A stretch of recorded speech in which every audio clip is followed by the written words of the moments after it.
Bueno, entonces el poder del lenguaje, como te decía, decimos que los seres humanos vivimos en el lenguaje, en las conversaciones, vivimos al interior de las historias que a cada momento construimos para otorgar sentido a nosotros mismos y al mundo que nos rodea.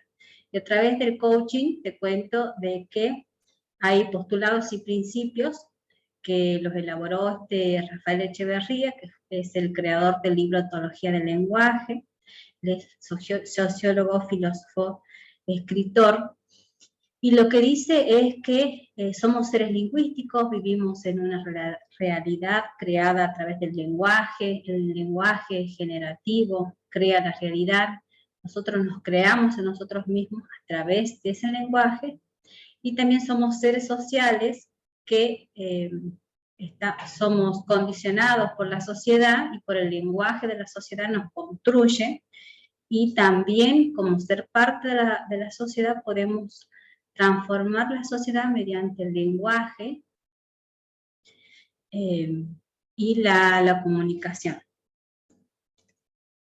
Acá hay otra figurita que va a aparecer,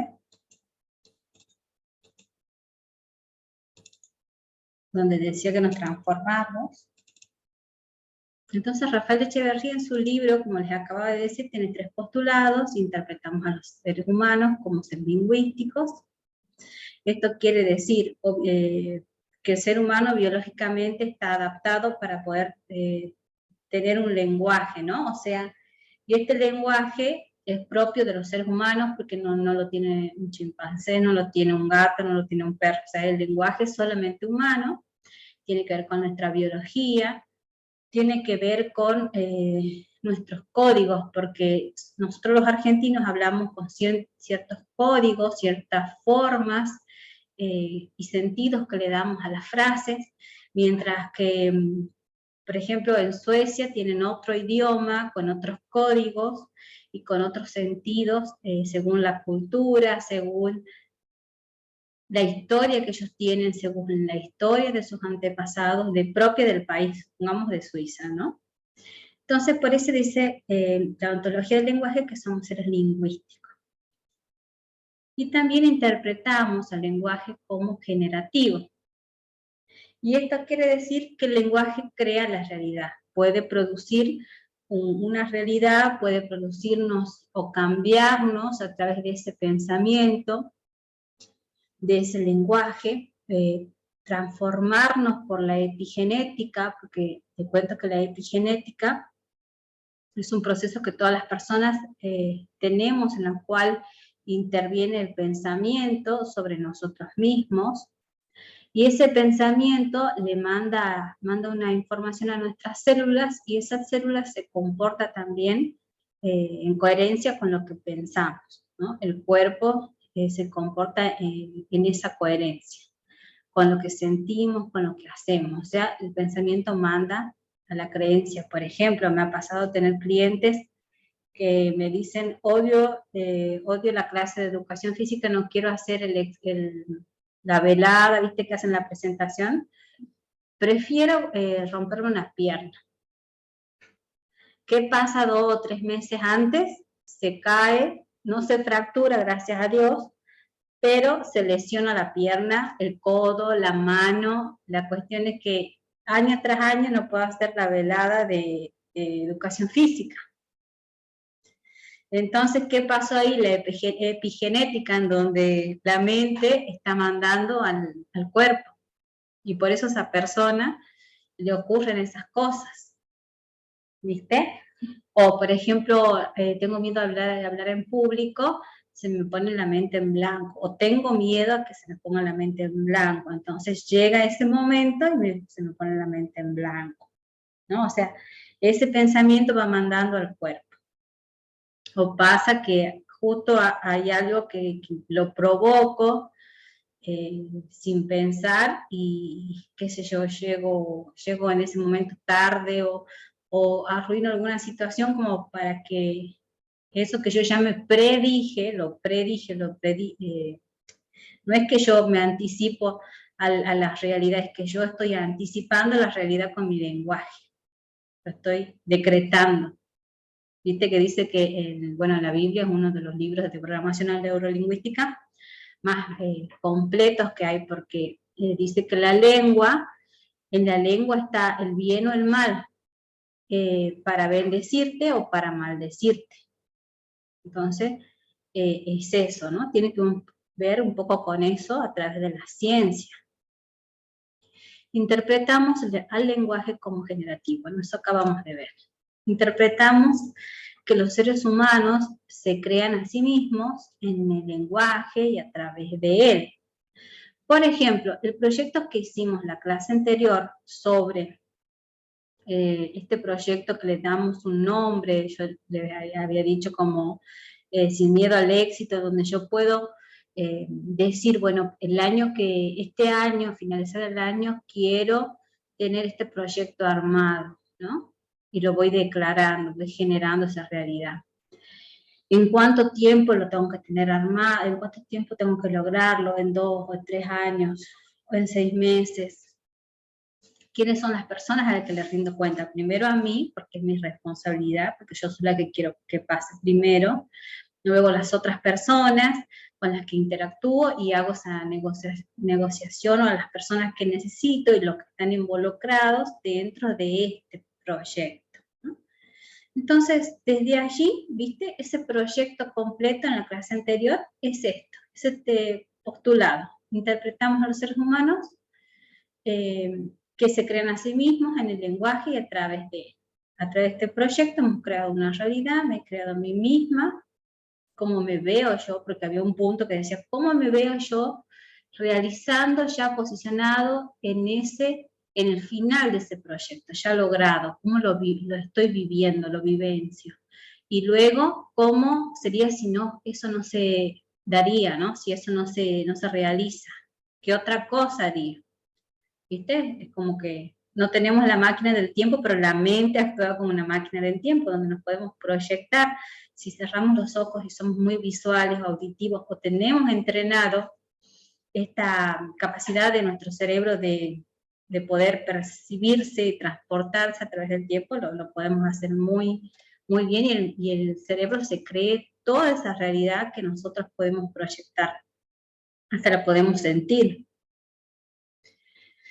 Entonces, efectivamente, si cambiamos nuestro lenguaje, agregamos y dejamos de lado frases y palabras, nos hacemos responsables de nuestro mundo y por lo tanto podemos transformarlo, ¿no? Esto nos habla del lenguaje que tiene que ver el lenguaje generativo, representativo, el lenguaje que tiene, digamos, comprometido, ¿no?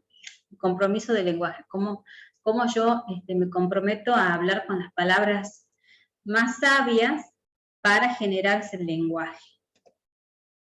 Hablas responsables se llama, hablas responsables se llama. Entonces, ¿qué quiero decir? De alguna manera, muchos de nosotros utilizamos habitualmente palabras como todos, ¿no? Que es muy generativo, muy en general. Palabra como ninguno, tal vez, intentar, debería, tendría, etc.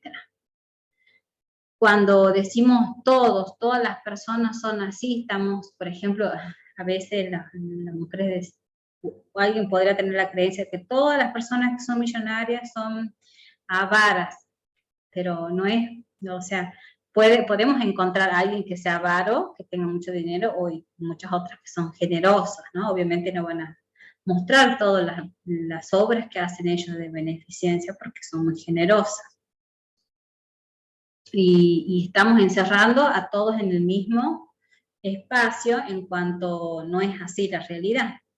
Podemos decir ninguna persona, qué sé yo, ninguna persona después de los 35 años es feliz. Esto estoy inventando por decir algún ejemplo, ¿no? Es feliz, ninguno, y no, nada que ver, hay muchos que sí y otros que no. Y luego, tal vez, cuando te pregunto, el sábado vas a venir para que nos reunamos a tomar un té, y te dicen tal vez. Y es más un no que un sí, tal vez. te dejan una respuesta de nada, ¿viste? Y luego cuando te dicen, voy a hacer la dieta, cuando voy a intentar mañana, y ya sabes que no lo va a hacer, porque lo va a intentar, no lo va a hacer. Ahí, a través del lenguaje, yo le estoy dando pie a que haya un error, un margen de error, a que yo falle. En cambio, le digo, yo lo hago, o yo lo estoy haciendo, yo ya me lo propongo desde ahora. Es muy diferente a decir, lo voy a intentar, porque lo vas a hacer con menos ganas, menos compromiso, desde otra mirada, ¿no? Desde otra responsabilidad. Vamos a cerrar esto. Quiero secar. Y cuando decimos debería, también hay otras circunstancias que no es parte del habla responsable. Cuando decimos tendría, o yo debo, ¿no? Por ejemplo, cuando digo yo debo estudiar para el final de la materia tanto. Y esto entonces ya me provoca a mí un poco de estrés, porque me hablo desde la exigencia, ¿viste? Y no es lo mismo decir, yo quiero estudiar para tener una buena nota, o quiero estudiar para aprobar, ¿viste? Cuando yo hablo desde quiero, tomo la responsabilidad y el poder está en mí.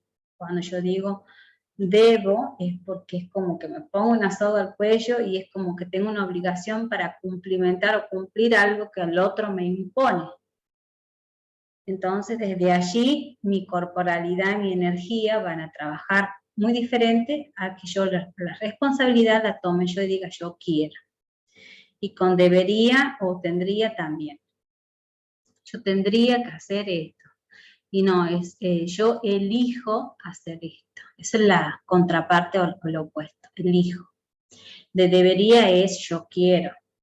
De intentar es yo lo hago o yo decido. De tal vez es sí o no. De ninguno es específicamente, qué sé yo, tales personas o el 30% o el 50% de la población.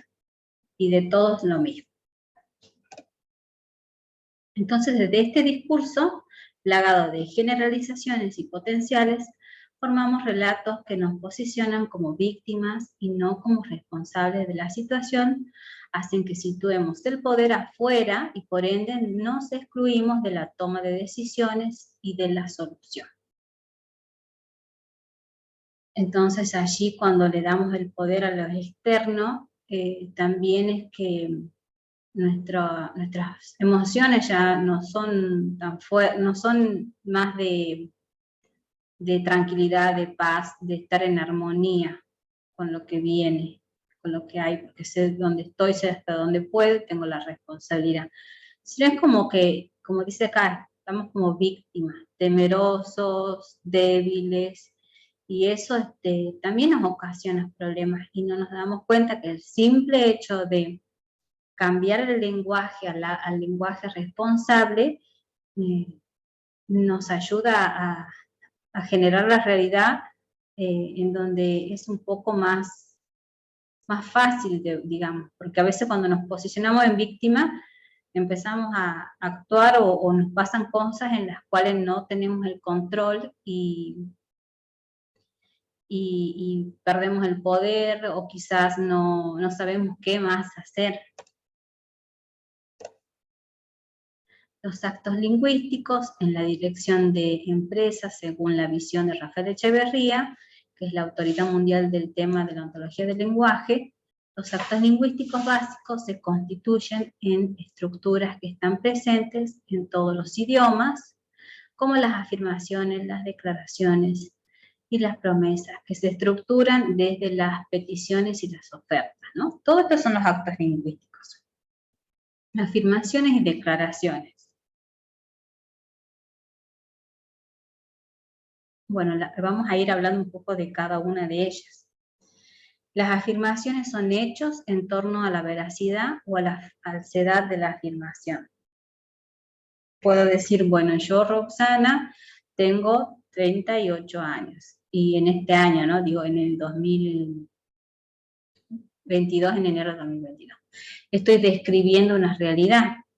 Eso es una afirmación. Declaración. Las declaraciones son la expresión más clara del poder de la palabra, pues la realidad se transforma siguiendo la voluntad de quien habla. Por ejemplo, yo, Roxana, declaro que a partir de mañana empiezo a editar este video y subo la clase. Entonces, cuando yo tomo esa responsabilidad de hacer algo, o sea, de accionar, voy cambiando la realidad. Cuando no la describo y no me dejo llevar nada más por lo cotidiano, sino que cuando yo genero el cambio. Esa es la declaración.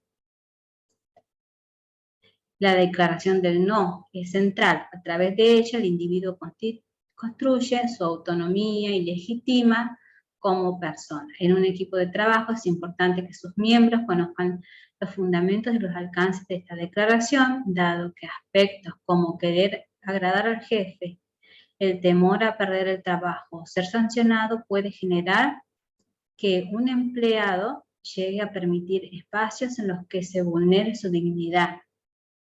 Y bueno, y aquí pasa que por ahí, por no decir que no, hacemos cosas que no queremos, ¿no? Estamos en lugares que no queremos. En el caso, por ejemplo, del adolescente, es por estar con el grupo de trabajo, por ahí vemos lo que no queremos ver o compartimos cosas que no queremos compartir, ¿no? Por ahí por la presión del grupo, por pertenecer, o porque el otro me acepte, entonces, o quizás por no decirle que no, esto no me gusta para que no te vean como una persona diferente o rara o no pertenecer al grupo.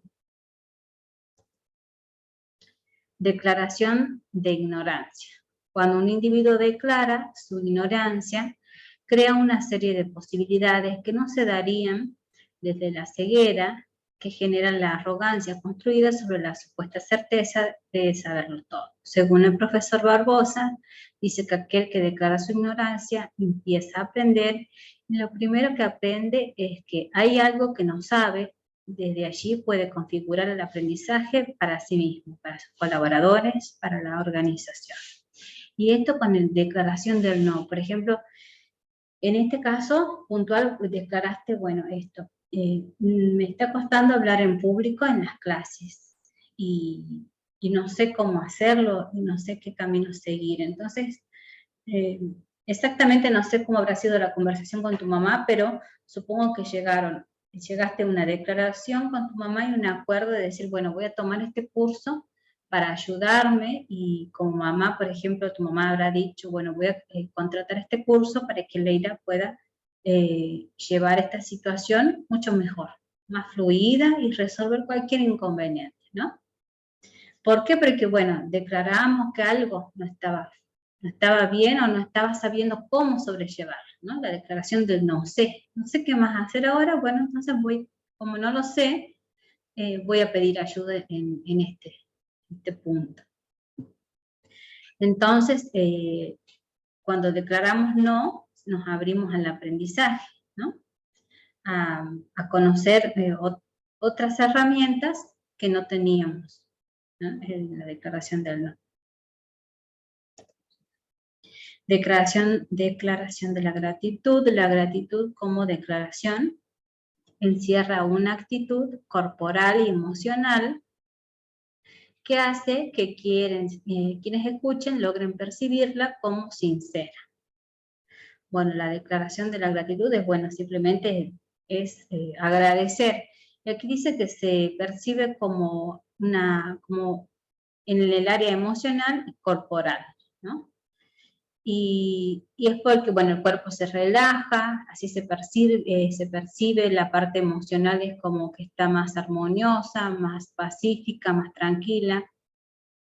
¿Y para qué es importante la declaración de gratitud? Es para reconocer los logros, para reconocer el estado en el que estoy ahora, lo que tengo, y para sumar, digamos, porque cuando te das cuenta de que de que tenés para agradecer es porque tenés mucho, en abundancia de varias cosas. Entonces eso produce también de que tu cerebro se sienta mejor, porque produce un estado de plenitud dentro de sí mismo. Y los últimos son las promesas, son aquellos actos lingüísticos en virtud de los cuales los individuos pueden coordinar acciones con otros. Las promesas transforman en determinada medida el futuro del directivo o de sus colaboradores. Acá lo que es importante en las promesas es cuando yo hago una promesa, es siempre entre dos personas y que se promete un resultado en cierto tiempo, o sea, un resultado X en un tiempo Y, ¿no? Y se produce esa conversación, llega a un acuerdo para que haya un indicador de satisfacción al final.